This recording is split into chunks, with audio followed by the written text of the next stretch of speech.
Bonjour tout le monde et bienvenue dans une nouvelle vidéo sur l'apprentissage du français, l'apprentissage des langues de manière générale. Et aujourd'hui, j'avais envie de parler de la frustration dans l'apprentissage des langues. Pourquoi est-ce que j'avais envie de parler de la frustration? Tout simplement parce que je pense que la frustration, c'est l'ennemi numéro 1 de l'apprentissage des langues. La frustration, c'est un sentiment plutôt négatif et c'est l'ennemi numéro 1 de l'apprentissage des langues, tout simplement parce que je pense que c'est une des raisons principales pour laquelle on abandonne l'apprentissage d'une langue. Peut-être que vous apprenez le français, peut-être que vous avez déjà abandonné l'apprentissage du français, et sûrement à cause d'une frustration. La frustration, c'est souvent quand il y a un écart entre la réalité et nos attentes. Quand on apprend une langue, être frustré, ça peut être par exemple de penser pouvoir progresser très rapidement et finalement se rendre compte que c'est très difficile et que même si on travaille régulièrement, on progresse très lentement, voire on a l'impression de ne pas progresser. Ça, j'avais fait une vidéo sur la courbe Dunning-Kruger. Donc la courbe Dunning-Kruger, c'est une courbe qui, en gros, dit que quand on commence quelque chose, on a l'impression d'apprendre très rapidement, alors qu'en fait, on n'apprend pas vraiment. On gagne beaucoup en confiance, alors qu'on n'apprend pas vraiment. Et du coup, après, il y a un creux où on se rend compte que finalement, ça va prendre du temps et qu'il y a énormément de choses à apprendre. Et quand on commence à apprendre une langue, on a un peu cette impression. Sur Internet, il y a beaucoup de contenu qui dit devenez fluent en 4 mois, etc., etc. Tous ces contenus, ils parlent de méthodologie et c'est assez intéressant. Mais du coup, quand on a ça en tête, parfois, quand on veut commencer à apprendre une langue, on va se lancer et on va se dire, bon, si je travaille sérieusement, dans 4 mois, je devrais être capable de parler dans la langue. Et souvent, souvent dans la plupart des cas, on n'y arrive pas. Et du coup, à ce moment-là, on réalise que c'est plus difficile que ce qu'on imaginait. Ça crée de la frustration, pardon, et ça nous encourage juste à abandonner l'apprentissage des langues. C'est l'ennemi numéro 1, la frustration, c'est l'ennemi numéro 1 de l'apprentissage des langues, tout simplement parce que apprendre une langue, ça prend du temps, et le pire, c'est d'abandonner, c'est d'arrêter tout simplement. Apprendre une langue, c'est un peu comme un marathon, et donc la frustration, c'est un peu comme si vous courez un marathon et au kilomètre 19, vous vous dites « bon, c'est impossible, je ne vais jamais y arriver, j'arrête ». Et c'est un peu ça, et ça c'est l'ennemi numéro 1. Et du coup, dans cette vidéo, je voulais parler de la frustration et essayer d'expliquer comment éviter cette frustration, comment éviter d'être trop frustré pour toujours continuer à apprendre. Parce que si vous voulez pouvoir parler français, si vous voulez pouvoir avoir des compétences en français, ce qui compte, c'est le long terme. Ça ne marche qu'à long terme. Les sprints de 4 mois pour devenir fluent dans une langue, ça c'est des choses qui sont faites en gros par des professionnels. C'est des personnes qui ont l'habitude d'apprendre des langues et qui ont des techniques. Et c'est pareil, quand vous courez votre premier marathon, je prends l'exemple du running parce que dans 2 semaines j'ai un marathon, ça va être mon premier marathon. Mais pour mon premier marathon, je ne me dis pas, je vais essayer de le courir en 3 heures. Si j'essaye de le courir en 3 heures, je vais partir très rapidement et au bout de 15 km, je vais être mort, je ne vais plus avoir du tout d'énergie et je vais abandonner.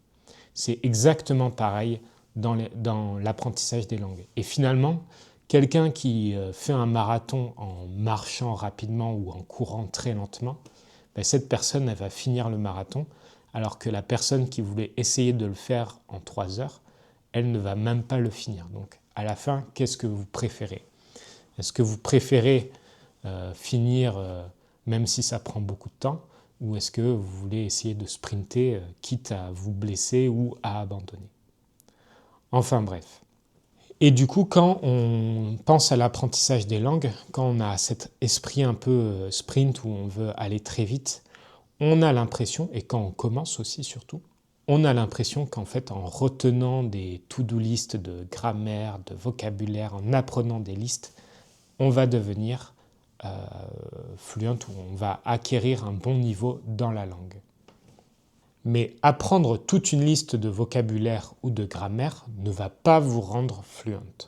Connaître toute la théorie, ce n'est pas suffisant et ce n'est peut-être même pas nécessaire. Il faut s'immerger dans la langue, il faut que notre cerveau assimile la langue et pour ça, il faut faire de l'immersion.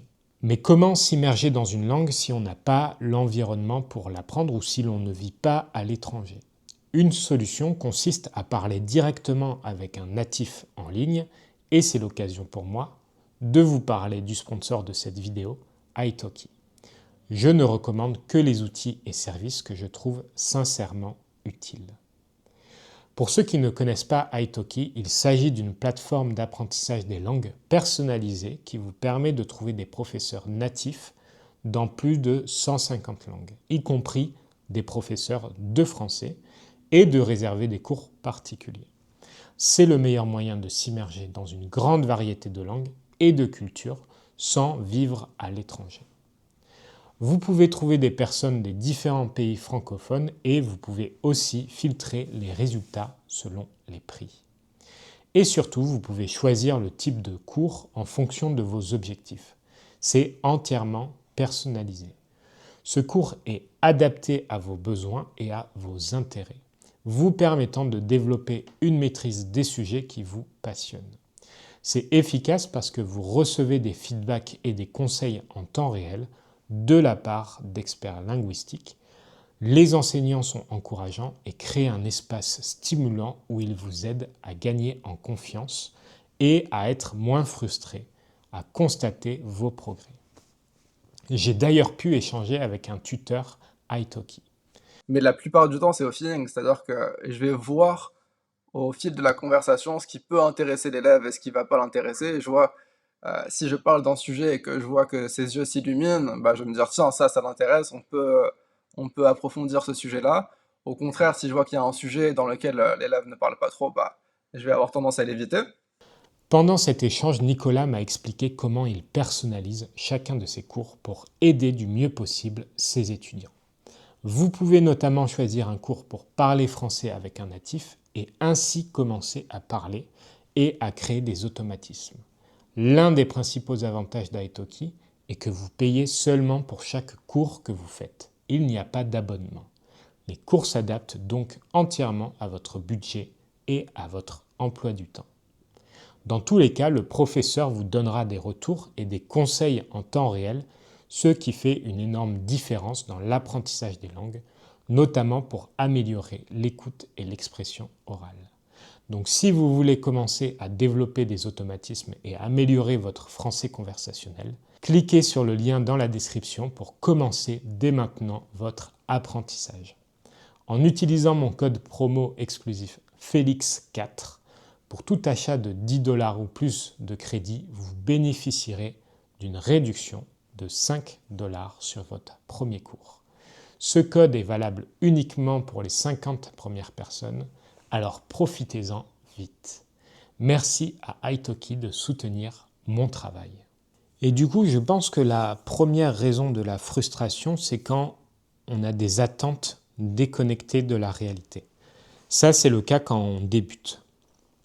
C'est un peu pareil pour le marathon, je vais faire le parallèle, mais quand on débute et qu'on regarde tout ce qu'il y a sur les réseaux sociaux, on voit beaucoup de personnes parler parfaitement mandarin, par exemple, parler parfaitement français, et qui expliquent qu'ils apprennent très rapidement des langues. Quand on voit ça, on se dit, en fait, si je travaille sérieusement, je vais pouvoir aussi apprendre aussi rapidement. Idem, sur les réseaux sociaux, on voit beaucoup de personnes qui font des marathons Et du coup, c'est presque devenu banal en fait. On a presque l'impression que c'est une chose assez facile. Et personnellement, j'ai déjà fait un semi-marathon, plusieurs semi-marathons, et 21 km, je me disais ça va. Et en plus, je me disais ça va, je vois beaucoup de personnes faire des marathons, et je me disais c'est juste 2 fois un semi-marathon. Et là, plus je m'entraîne, plus je me rends compte qu'en fait, c'est très difficile et que on voit beaucoup de personnes le faire, mais ça ne veut pas dire que c'est facile. C'est juste qu'on voit, les personnes qui ne font pas de marathon ne le disent pas sur les réseaux sociaux. Les personnes qui apprennent le français et qui abandonnent ou qui échouent ne font pas des vidéos sur les réseaux sociaux. Et du coup, là où on regarde du contenu, on va avoir un biais qui est de se dire, en fait, tout le monde arrive à parler français correctement. Alors moi aussi, je devrais pouvoir être capable. Quand on commence, on a toujours ce décalage entre nos attentes et la réalité. Et c'est là où arrive la frustration. C'est exactement le même principe que pour la courbe de Dunning-Kruger, c'est-à-dire qu'au début, on se fait une fausse impression de ce qu'on va faire, de l'apprentissage du français en l'occurrence.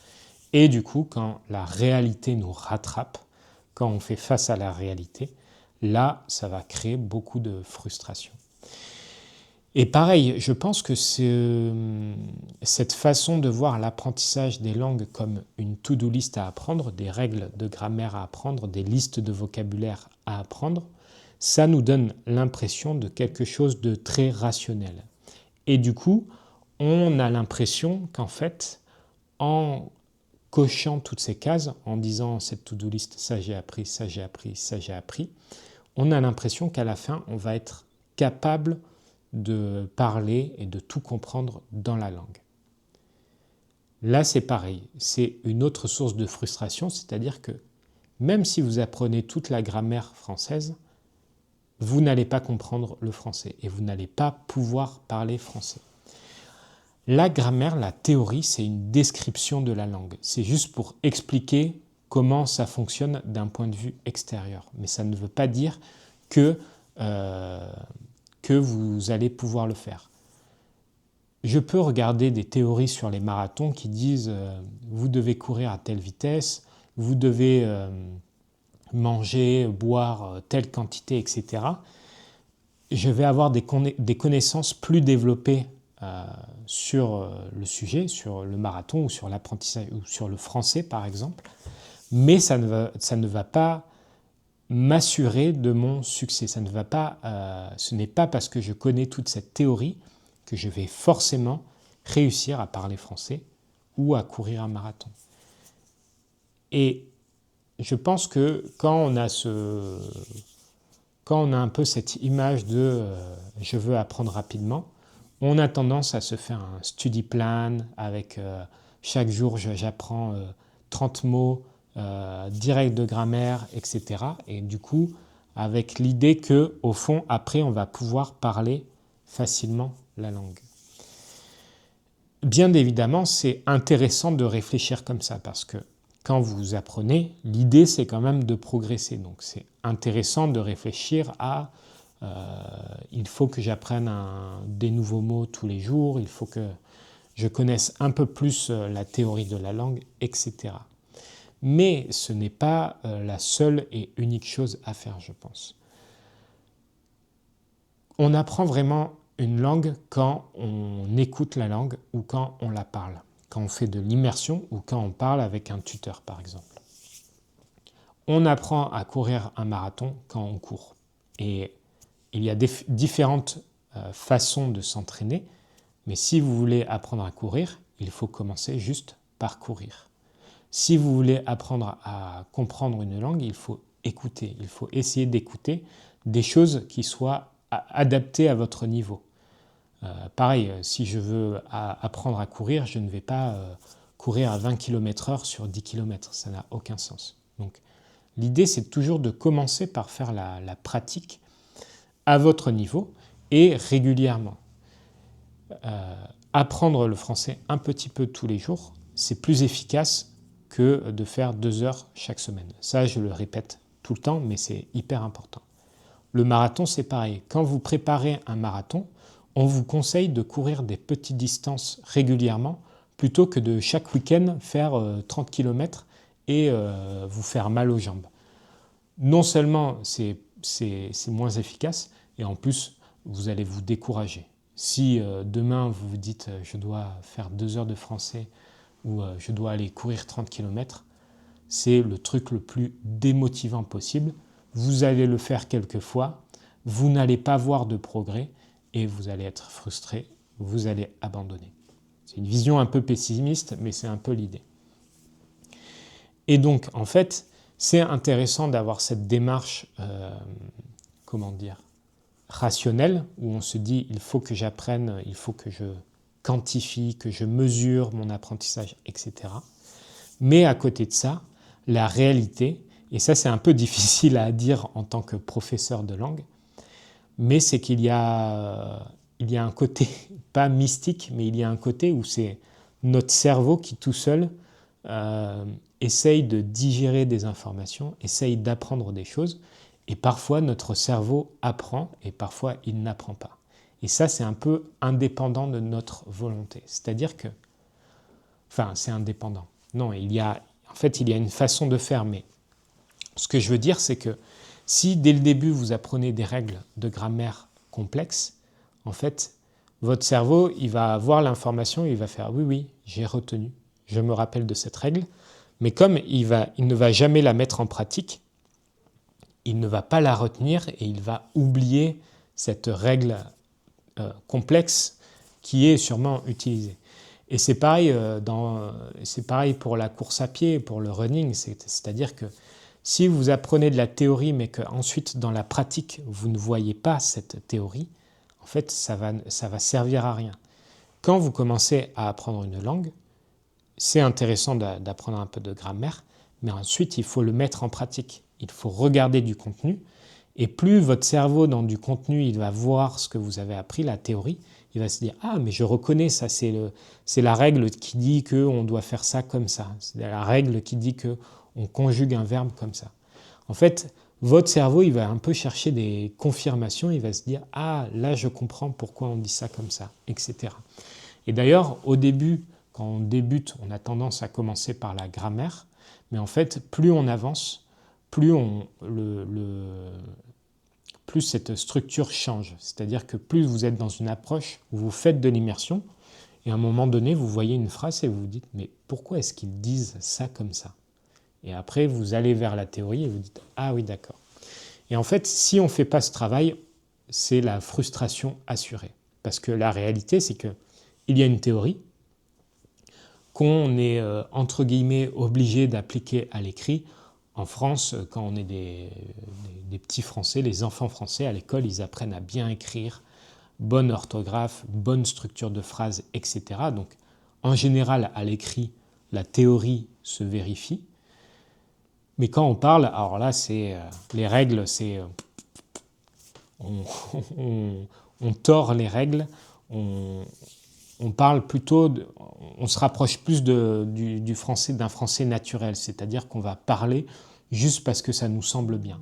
Et c'est là où il va y avoir beaucoup de frustration, c'est que quand vous apprenez de la théorie et que derrière vous voyez les gens qui font n'importe quoi avec cette théorie, non seulement peut-être que vous n'allez même pas vous rendre compte qu'en fait les gens détournent un peu la théorie, et du coup vous allez vous dire mais j'ai appris toutes les règles et je ne comprends rien. Et là, si vous êtes très frustré et que vous manquez de motivation, vous allez abandonner. Et en fait, du coup, la solution, ce que je dis, c'est que c'est bien la théorie, mais il faut faire de l'immersion, il faut pratiquer et surtout, il faut apprécier cette immersion. Il faut apprécier juste écouter la langue. Parce que finalement, c'est ça qui est important. Les règles, c'est juste une aide pour apprendre, mais ce n'est pas ça qui va vous faire apprendre. Enfin, si, ça vous fait apprendre, mais ce qui compte vraiment, c'est un peu l'aspect mimétisme, c'est-à-dire essayer d'imiter les personnes qui parlent la langue. Et ça, je le vois par exemple en japonais ou en portugais. Quand je regarde des vidéos, j'aime vraiment écouter et essayer d'imiter. Et je pense que c'est ça qui me garde motivé dans mon apprentissage. Des fois, je fais de la grammaire, de la théorie, mais ce n'est pas le cœur de mon apprentissage. Si vous arrivez à prendre du plaisir, vous allez limiter la frustration. L'apprentissage des langues, c'est des montagnes russes. C'est-à-dire qu'un jour, vous allez vous dire oh, « je suis super fort, je comprends tout, j'arrive à parler, c'est magnifique ». Le jour d'après, vous allez dire « je comprends rien, c'est horrible », etc. Et en fait, ça fait un yo-yo comme ça fait des montagnes russes. Et l'idée, c'est plus avec l'expérience d'apprendre à apprécier les moments où on se sent fort dans la langue, où on sent qu'on progresse. Et quand on baisse et qu'on se sent, qu'on sent qu'on ne progresse pas, que c'est inutile, etc., là, c'est prendre du recul, ne pas être trop frustré parce que c'est normal, ça prend du temps. Vous avez essayé de regarder une vidéo, vous ne comprenez rien. Pourquoi? Est-ce que c'est le vocabulaire? Est-ce que vous ne comprenez pas le vocabulaire? Est-ce que les personnes parlent trop vite? Est-ce que c'est un niveau de langue que vous ne connaissez pas? Est-ce que c'est très très très poli? Est-ce que c'est très très très slang? Auquel cas, en fait, dans ce genre de cas, c'est normal de ne pas comprendre. Et du coup, là, il faut prendre du recul et essayer de savoir, est-ce que vous voulez apprendre ce vocabulaire? Par exemple, vous regardez une vidéo sur la politique, est-ce que vous avez envie de connaître le vocabulaire français pour la politique? Oui, alors essayez de regarder un peu plus de vidéos. Si ça va trop vite, essayez de ralentir. Sur YouTube, vous pouvez ralentir les vidéos ou vous pouvez essayer de trouver un contenu plus accessible. Et les niveaux de langue, là, c'est est-ce que vous sentez que c'est le moment d'apprendre un français très poli ou est-ce que vous préférez vous rester sur un niveau de langue normal, entre guillemets, auquel cas vous pouvez trouver un autre contenu. Mais du coup, il y a vraiment cette idée de prendre un peu du recul, comprendre pourquoi vous ne comprenez pas, et ça aide à un peu éliminer cette frustration. Si vous vous dites « j'ai appris toutes les règles, je vais tout comprendre », vous mettez une vidéo en français et que vous ne comprenez rien, là c'est difficile. Et moi le premier, parfois je me dis ça fait 5 ans que j'apprends le japonais et là je ne comprends rien à ce qu'il dit et je me dis est-ce que ça vaut la peine? Enfin, est-ce que j'ai 5 ans pour ça? Et là dans ces moments-là, bon, j'ai pas envie d'arrêter mais je me dis il faut encore travailler quoi. Et au contraire, je pense que donc ça, il faut prendre du recul par rapport à ça. Mais dans l'autre cas, quand maintenant j'écoute du japonais ou que je comprends sans trop de difficultés, je me dis, avant, j'aurais été incapable de faire ça. Avant, j'aurais été incapable de comprendre, etc. Et là, je suis capable. Maintenant, je suis capable. Et du coup, je prends aussi du recul sur ma progression pour être satisfait, en fait, pour être content du chemin parcouru. C'est un peu, en fait, comme quand vous faites une randonnée en montagne. Si vous passez toute votre randonnée à regarder le haut de la montagne où vous devez aller, vous allez être déprimé parce que vous allez regarder et vous allez avoir l'impression de ne pas avancer. Alors que si vous marchez sans trop prêter attention, sans être trop concentré sur l'objectif, parfois vous allez vous arrêter, vous allez vous retourner et vous allez dire « Oh, on a déjà fait tout ce chemin ». Parfois, vous allez regarder la montagne, vous allez dire « Ah, c'est encore un peu loin, peut-être qu'il faudrait que j'accélère ou peut-être qu'il faut que je prenne un autre chemin ». Mais du coup, vous allez avoir un peu de recul sur la situation. Et ça, je pense que c'est important. Je pense que c'est important d'essayer de gérer un peu cette frustration. C'est normal d'être frustré parfois, et il y aura toujours de la frustration. Mais l'idée, voilà, c'est de vraiment prendre du recul par rapport à ça pour ne surtout pas abandonner. C'est un marathon, c'est un long voyage. Le principal, c'est de prendre du plaisir, de continuer à apprendre, de continuer à regarder du contenu, à essayer de parler, même si ce n'est pas bien, essayer, etc. Écrire, ce genre de choses. Essayer différentes choses et il faut plus voir ça comme une expérience plutôt que comme comment dire, comme quelque chose d'hyper rationnel où au bout de 4 mois, vous devez être capable de parler en français. Voilà, ça c'est ce côté un peu plus acquisition naturelle, notre cerveau qui s'approprie un peu les informations, c'est quelque chose qui est moins contrôlable. On a moins de contrôle là-dessus et c'est quelque chose qui est un peu difficile à comprendre quand on débute. Quand on débute, on a l'impression que l'apprentissage, mémoriser ce genre de choses, c'est quelque chose de très rationnel, alors qu'en fait, il y a une part un peu mystérieuse où notre cerveau, à un moment donné, il comprend une pattern et il va pouvoir utiliser à nouveau cette pattern. Quand les gens vont parler plus vite, il va comprendre, etc. Et ça, c'est des choses sur lesquelles on a moins de contrôle et c'est ce qui peut générer aussi un peu de frustration. Mais c'est aussi ce qu'il y a de beau, entre guillemets, dans l'apprentissage d'une langue. Voilà, je pense que je vais arrêter là, ça va faire 26 minutes. J'espère en tout cas que cette vidéo vous aura plu. Je vais mettre le script sur mon Patreon. Merci à Italki d'avoir sponsorisé cette vidéo et je vous dis à la prochaine.